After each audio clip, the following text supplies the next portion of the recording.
obviously must be proud of the players who are on the pitch, but also it feels like a game that's going to impact you for weeks to come, maybe. Yeah, look, it's sort of hard to kind of analyse from a football perspective. Kind of left with the result, which is obviously disappointing, and that's you don't like to lose, particularly here at home. Super proud of the players' efforts and will and desire and determination to still get something out of the game. And like I said, and then there's obviously the fallout from it from our perspective, personnel-wise, which I guess we'll deal with in the coming days. Is there any reason out there how James Maddison or Mickey? No, I mean, look, again, it's too early, but looking at Mickey, you think it's a pretty significant one, so, I'd assume he'll be out for a little while. Matt has, got a knock on the ankle. We'll just have to see how he is. And you've been very, a lot of praise for Romero this season, for his leadership, his things, the frustrations about it. No, it's just, he's a physical guy. That's part of his strengths, and, today it was deemed he went too far, and, just got to cop it. I think it was when the linesman sort of didn't put his flag up when I thought he was closing down Vic and he was offside, and I think I went outside my technical area, which is fair enough. I mean, obviously 2 sinners off 5 disallowed goals, 1 million VAR checks. Have you been involved in a crazier game? No, but I think it's going to become the norm. I think it's where the game's heading. I think it's, unfortunately, how we're going to have to, sort of watch and participate in football from now on, because, look, I've said it before, I don't like it. I don't like the standing around. I don't like the whole sort of theatre around, waiting for decisions.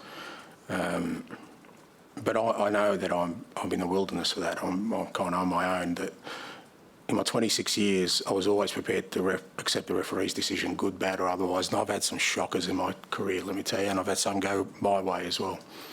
But I'd cop that because I just wanted the game to be played. But when we're complaining about decisions every week, this is what's going to happen. People are just going to forensically scrutinise everything to make sure that they're comfortable it's right, and even at the end of that, we're still not happy. So what does that mean? Well, that means that we're going to see a lot of standing around.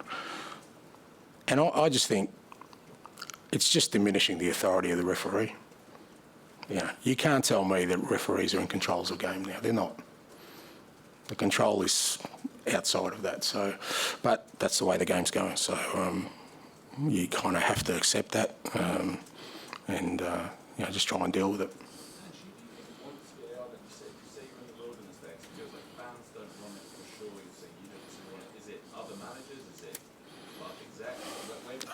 Well, I don't know, but it seems like there isn't, a great call for us to go back to accepting the referee's decisions for the majority. I mean, I understand goal line technology because that's a simple one. That came in and no one's complained about it.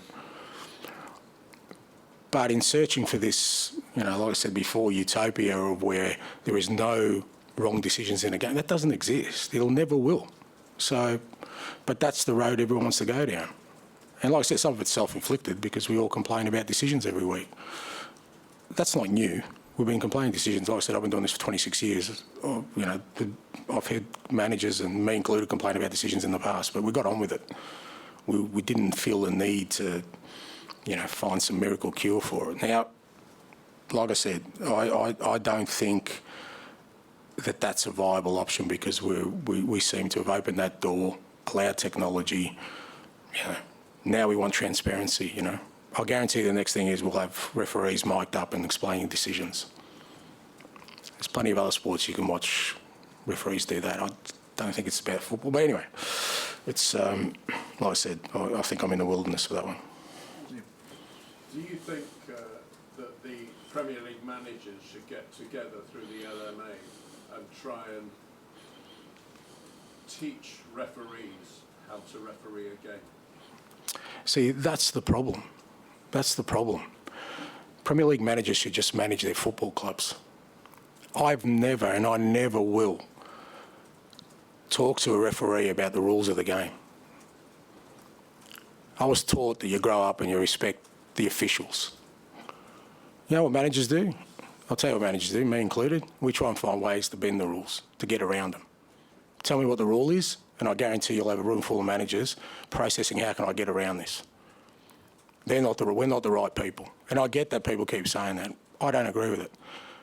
What I want is the best officials, always been upskilled to officiate the game. But I think it's so hard for a referee to officiate these days. Their authority is just constantly getting diminished. I just don't know how. Like I said, I grew up afraid of referees. They're a bit like policemen, you know.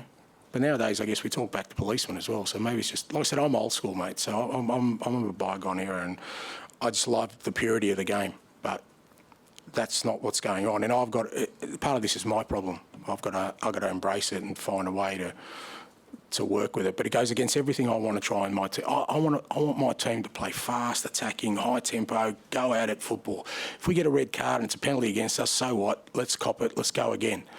But then we have to stand around for 2 minutes to figure out whether something was offside or not. Let the linesman make the decision. Remember, it used to be the benefit of the doubt. Do we all remember that?